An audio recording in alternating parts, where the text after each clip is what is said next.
What's allowed you to be undefeated in the Big East, do you think? What's the biggest key? Like Jim was saying in here before that everybody keeps getting close to you for like 3 quarters or a quarter, but you just always kind of find a way to pull it out. I think we get players that are pretty talented, and they know how to play in some of these situations.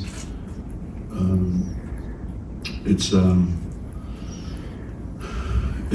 certainly is getting harder and harder every year. And I do think with the teams in our league, the more you play us, that's what happens. Back, I don't know how many Big Easts ago. The more times you play us, the more you get to know how to play us.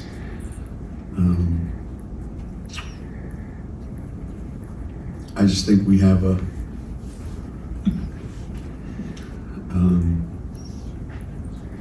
sense, I think, sometimes of the play we have to make. I can't explain it any other way.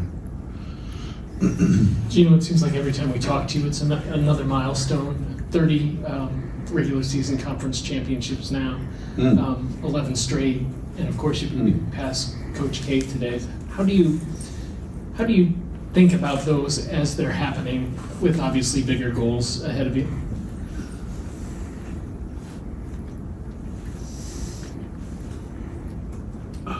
Are you asking me that because of my happy, contented look on the sidelines? Especially that first half, yeah. Right? Reflecting on my great career and basking in all the adulation that I get, didn't I look like that on the sideline? I think you're so fixated on winning games, winning the next game, and I think earlier in my career, to be honest with you, as things were happening that were very significant, they impacted me a lot more. It's strange to say that, but maybe the volume of things that have happened, how many, I just kind of take it. I don't want to say take it for granted, because that's a bad word. But everything I just take it in stride. It's hard to say. It really is hard to say, except that you're so fixated on winning that you don't. And the other thing that's not good is you're constantly being reminded every game of how many things your team is not good at. So in that moment, or in the moments at practice, you really aren't thinking, we have over 1,000 wins, we have 1,200 wins, and it never enters your mind because you're just so fixated on the things you have to fix, the things you have to correct, and I'm sure there'll be a time, when this summer or next summer, whenever it is, when you think back and it'll really have a huge impact on you. But I really try not to dwell on it mostly. Geno, can you just talk about Paige's ability to kind of take over a game, even when she struggles early on or isn't playing with the right amount of aggressiveness? She can just come out in the second half and take control. I thought today was one of our more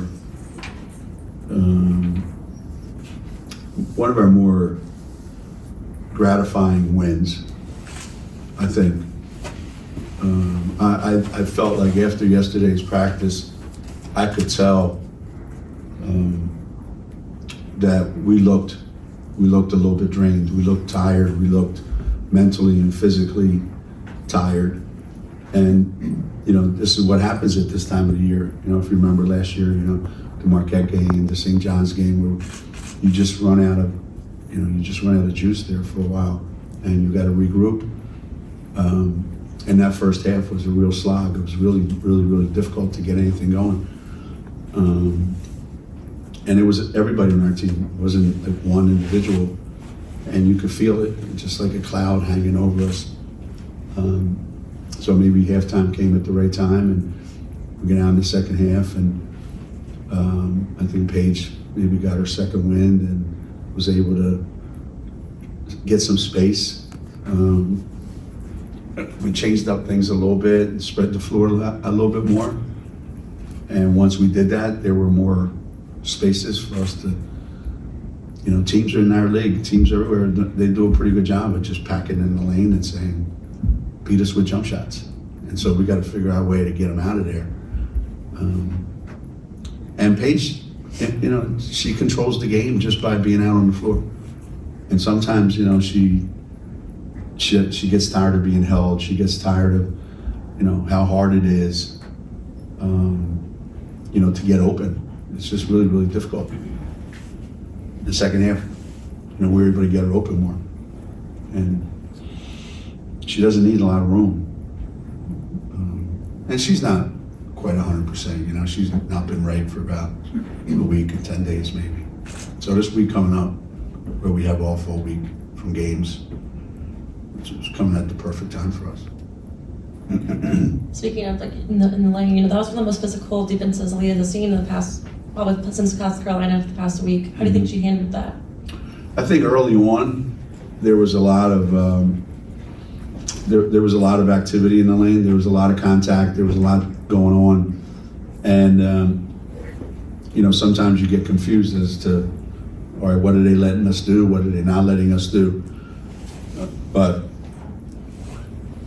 Aaliyah's got it very difficult in the lane if we're not making a bunch of threes. That's the only way that we can free her up to do her thing.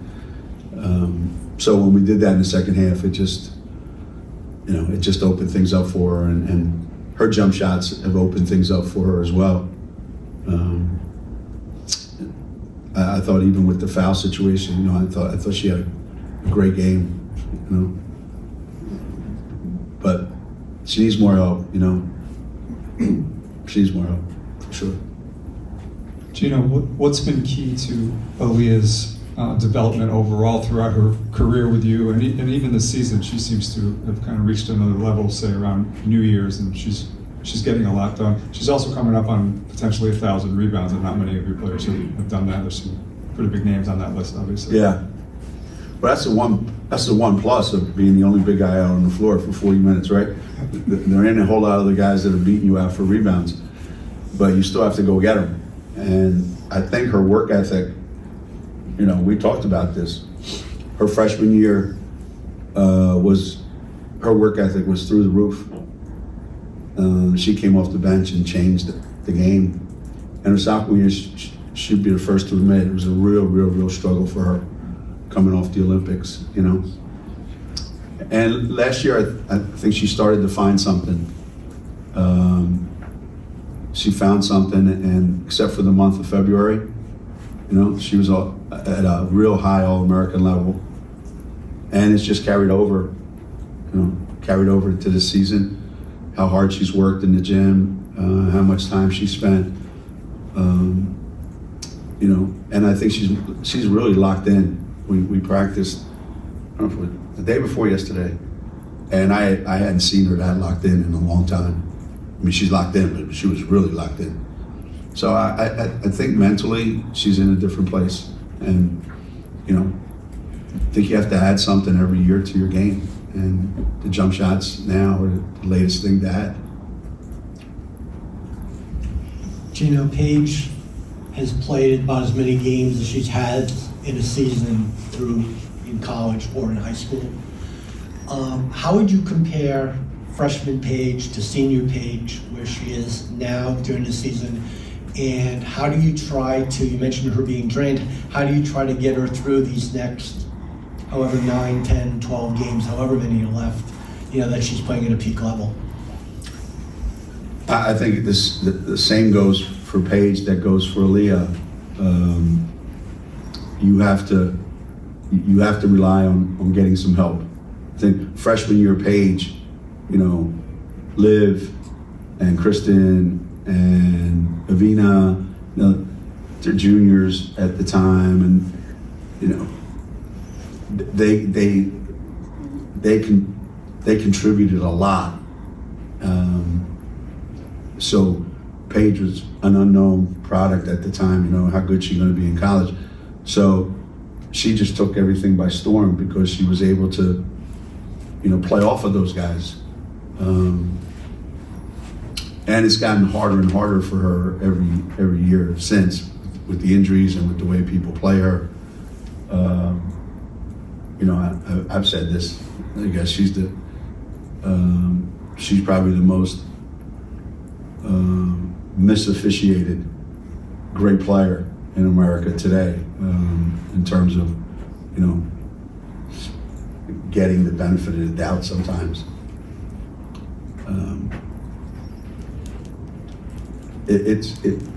These last however long, this next month, this next 6 weeks, whatever it is, however long we have the ability to play, it's going to be really difficult for her. And especially, you think about this year's Paige and freshman year Paige. Paige has 4 freshmen on the floor a lot of times. There's 2 of them in the starting lineup. That's a lot different than Kristen and Avina. So there's a lot more at stake that she has to try to control.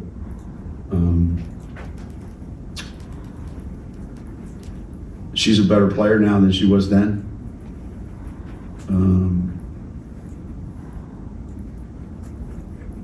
She's reluctantly starting to take more shots and be more aggressive. I think she just wants to win so bad. So, I don't know. We have to figure out a way to keep her fresh somehow.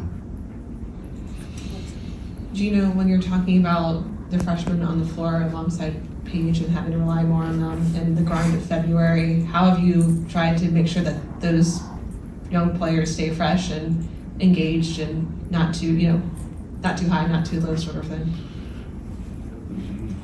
They've played so many minutes this year, way more than they ever imagined that they would play coming in. And normally we can have a rotation that gives them some breathers. Today wasn't one of those days, unfortunately. If we get in foul trouble, if a couple of our guys get in foul trouble, that really puts a lot of pressure on everybody else, because we can't go to our rotation. The key is, and this has happened the last couple of years, obviously. We find ourselves doing less and less at practice to not have them out there real long. So sometimes things don't get taught or don't become part of your learning.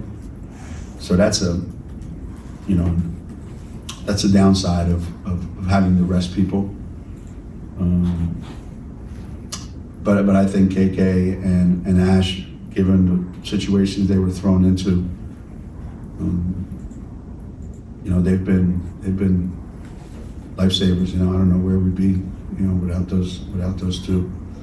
And you're going to have great moments and you're going to have bad moments, but their great moments are way more than their bad moments. But same thing, we have to find a way to mentally give them breaks, not so much physically. Geno, last Friday obviously was an emotional night in a lot of ways, and now that that's kind of behind and those decisions have been made, do you sense maybe anticipate with Paige feeling less pressure maybe being a little bit looser because she knows this is not the end. There's going to be something beyond this year, and that she could just kind of attack the rest of this year, not without that now or never kind of thing hanging over her. Yeah, Paige feeds off of, like most of us do, Paige feeds off of positive things happening to her. And she's the most positive thinking individual that we have and that, you know, that I've met in a long time.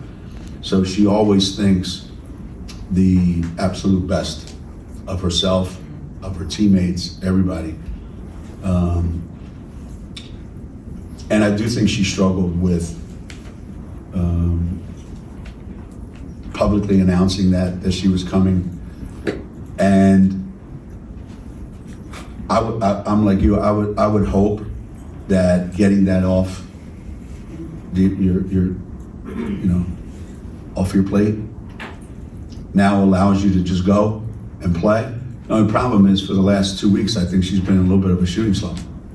And she thinks she should make every single shot. So when she misses, she gets angry.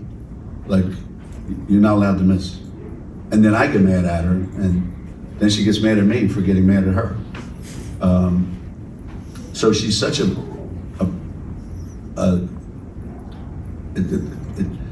there's a conundrum there. Like, she just plays and doesn't care about certain things, and then other things really bother her. And when they bother her, I think she takes it too personally. So I'm hoping that, you know, shots start dropping for her in practice, and that she just starts to feel really loose and confident. But it's like we don't have a lot of scorers on our team. Guys where we can just go here. You know, we can throw the ball to Valia, but when people triple team her all the time, we can't just go here. Nika, go get a shot. Or, KK, go get a shot. Play one-on-one. And Paige is probably the only guy on our team that can do that. But if the other guys aren't playing well, she puts even more pressure on herself. So somehow we got to alleviate, all that. But yeah, she's an odd duck, man. She's not. Geno, I know you're a big supporter of the other women's programs around the state, and you don't get to see them as much as you would like. But could you talk a little bit about what Carly Thibault-Didonis has been doing at Fairfield? They just won their 20th straight. They're on the cusp of making the top 25. Yeah. It's interesting that they, I think they surprised a lot of people with their hire, because I don't know that, it's not like she was in the area. She had been Mississippi State and Minnesota, and she'd been in a lot of different places. So maybe a lot of people didn't really know how good a coach she is, or what a good recruiter she is. So I know nobody on our staff and nobody at UConn is surprised. And Fairfield's a place that's had success, obviously, in the past, and it's a place that they can have success long term. And so they have the right person. They've got all the pieces in place, and I think she does a tremendous job. 20 in a row is 20 in a row, no matter how you look at it. And it's almost impossible for a mid-major, if you want to call it that anymore, to crack the top 25, in women's basketball. A non-state school, a non-Power 5 school. So for them to be doing what they're doing is pretty incredible, I think. Pretty incredible. I was going to ask if they want to play, but I'm not asking anymore. I changed my mind on that one. Ashlyn comes a rebound short of a double-double today, played all 40 minutes. I mean, I know you talked about her being unusually well-conditioned for a freshman, but I mean, just how unusual is it to have someone who's that age and can run the floor for a whole game like that? Yeah, we've had some freshmen come in and be able to do that. Rare, it's rare though. But she, the way how hard she plays in practice. I mean, in the game, the way you see her playing in the game, it's like that every single drill with her. She's a lot like AZ. Like every drill is game speed, so she's accustomed to game speed all the time. She doesn't have to all of a sudden change when the game comes. And the more comfortable she feels just doing things, she's another one that she worries too much about what I think or what other people think, you know. And the more she just gets, like, the more she lets go of that and just plays, there's a lot in her, and she's competitive, and you tell her something and she does it. You know, you tell her something and she does it. You know, we talked a lot about our guards got to rebound. We have to offensive rebound more. You know, we can't just let Aaliyah be down there by herself. And she takes that to heart, you know, and she starts rebounding more. I don't know if the Georgetown game when she got a steal and a layup, was like Christmas in February. Like, she's, for as tough-nosed, hard-nosed kid that she is, she's one of the most cautious kids I've ever met. And we're trying to get her to just be more adventurous out there, you know? Take chances, both on offense and defense. You coach kids like Ash, you start to appreciate kids that have a passion for the game. She's a lot like Nico in that respect. Geno, just with the conversation around wins and the records and whatnot, just given the last few seasons and like this one being kind of another kind of one with hurdles, have you come to appreciate winning any differently just in light of all that? Yeah. I have. I'm probably like a lot of our fans. We made it look so easy. It was never easy, but we made it look so easy for so long that, yeah, you almost forget. You know, it's like going back to, for me now, it's like going back to the 80s and 90s where you had to, you had to play great, and you knew that, every game that you won was special. You know me, I've always said the only thing worse than losing is winning all the time. But I told the team today, I said this is one of the more gratifying, and we celebrate wins more now than we used to. Maybe if we had all 14 of our players, maybe we would just, be like we've always been here at UConn. But what we've gone through the last couple of years, you appreciate it way more. And you appreciate your players more. We had a kid visiting campus today, a high school kid, and we said, "What do you like about us?" And she said, "Well, I like that, when you coach, you don't yell and scream and go crazy like some coaches do." So she was at the game today, and I saw her after the game. I said, "So, how you feel now?" And I said, "I just wanted to make sure you saw the other side of me." But the passion and the wanting to win and the energy that goes into it, the feeling like this before every game, it's it's the same as it was, you know, in the 80s. But I just think it means a little more now, you know. It's like when you have it all and somebody takes it away from you, when you get it back, you tend to appreciate it more. You know.